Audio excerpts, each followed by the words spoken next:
Hey everyone, today we're starting a really important project, one that will clean up the mess behind me that is part of our food storage.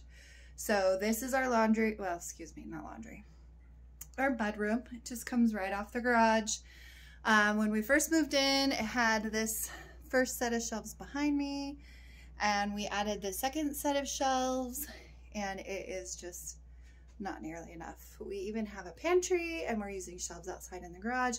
We just don't have enough space for our canned goods and our freeze-dried goods. So we are using a space under the stairs to make a food storage closet. And I'm very excited about that. So let me take you on that journey with me today. We have this closet that is underneath our stairs, and it used to be a toy closet, but we need extra space for our ever-growing food storage from things that we can or freeze dry that come from our garden. So we decided we were going to open it up and see if there was extra space under the stairs that we could use to create additional food storage. And lucky for us, when we opened it up, there was a lot of space underneath the stairs. So we decided now was the time to make our food storage closet dreams.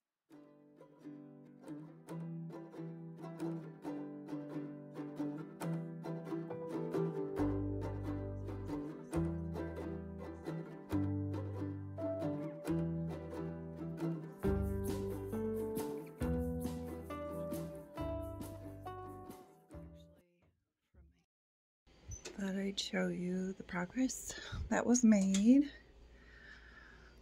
on the closet under the stairs. So not a whole lot.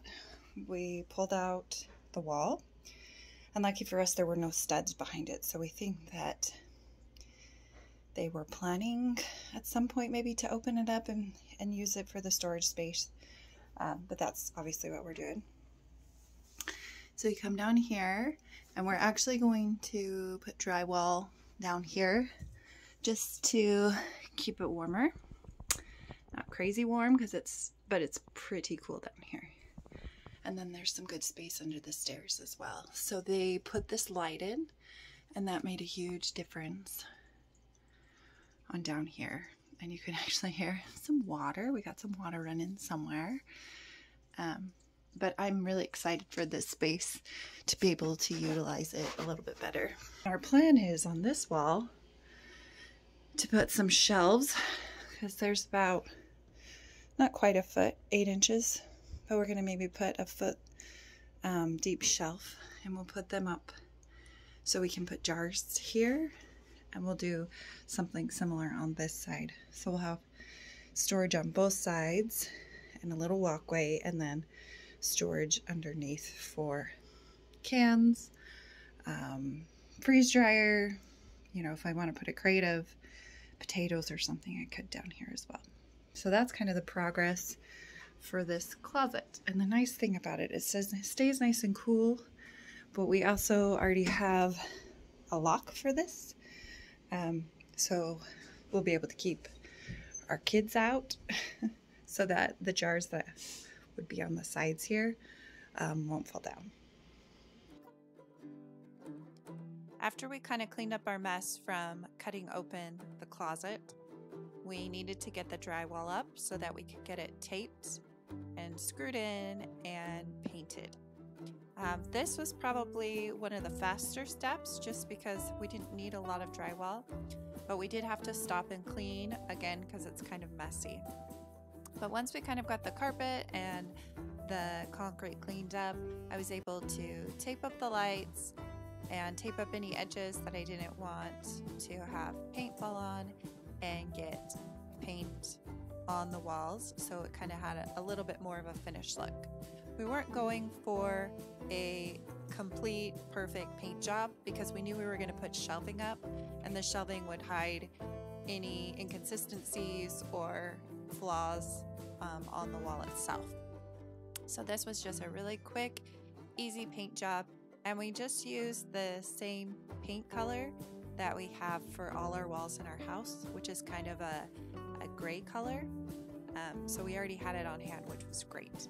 That made this process really fast and inexpensive because, again, we already had that paint available to us.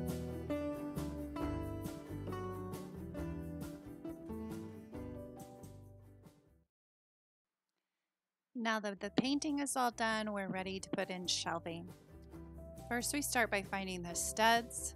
We use a stud finder, and then we're using a level to kind of mark where those studs are and help us as we decide where we want the shelving to go. Now this closet, you'll notice, has a sloped ceiling, so that does present a little bit of a challenge to ensure that we can get the most out of the space that's available to us. We used one of our 2-quart jars to kind of help us measure so that we could space our shelving appropriately.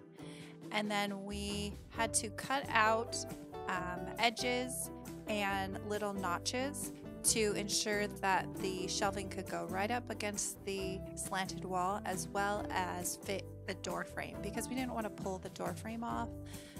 That was just more work than we were willing to put into this. But once we kind of had that figured out, it was just a matter of making sure that our back pieces screwed right into our studs, and then we put in nice heavy-duty brackets that can hold the weight of many jars, and then we just kept going.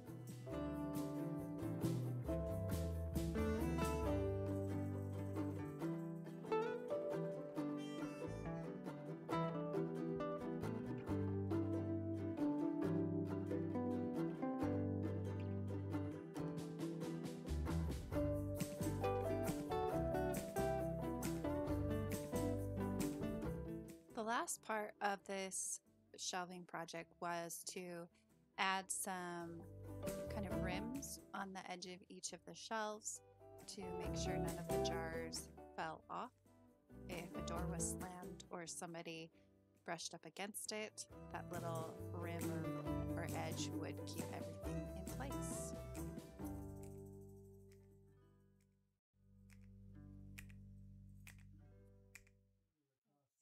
Progress we've made. Ta-da! The shelves are in. They look good. So on this side, we should be able to go 2 deep, possibly 3 deep, depending on the type of jar that is on this shelf. And then on the opposite side, they're just deep enough for 1 jar, which is just fine. We added these lips. This is like a 1/4 inch thick wood that we sliced so that the jars won't fall off the shelves. So if someone comes in and bumps the shelf, the jars will stay in place. Now we only did that on the shelves here on these 2 walls. The ones in the back, see if I can get over this. We did not put a lip, but they can hold my mason jar boxes. We could put crates of food or bins or whatever. So today's job, I'm going to sand these little ridges because they're pretty rough and we don't want things getting caught on it. So I'm just going to take a piece of sandpaper and sand them, and then I'm trying to decide if I'm going to paint. I think I might, just the front. I'm not going to paint the shelves because 1, I don't need to. And 2, everybody's been saying if you paint them, then you have to wait a long time before you can put stuff on them or all your jars will stick to your shelves, which in my experience is the truth. So I don't need to paint them. I think they look nice just the way they are. So if I do paint, it would just be this little ridge. So we'll see after I sand.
After several weeks of work, the food storage pantry is finally ready for all of the canned foods to move in. It is a dream come true, and it's really wonderful to have a space for everything. Now, I found with this storage cupboard on the right side here, my canned or home canned goods fit the best. I can usually get 2 to 3 deep depending on the size of the jar. If I have pint jars, I can get 3, and oftentimes I can tip a jar on its side and slip it right above the jars as well, which is kind of nice. But I'm able to get all of our canned foods in here as well as all of our freeze-dried goods, and they fit really nicely actually on the left side of the pantry where the shelves are a little bit smaller. And then underneath we have our bigger jars and our big cans. But this pantry took a lot of love and a lot of effort, and I'm excited that we were finally able to share it with you. I hope you enjoyed this video and you were inspired. We'll see you guys next time.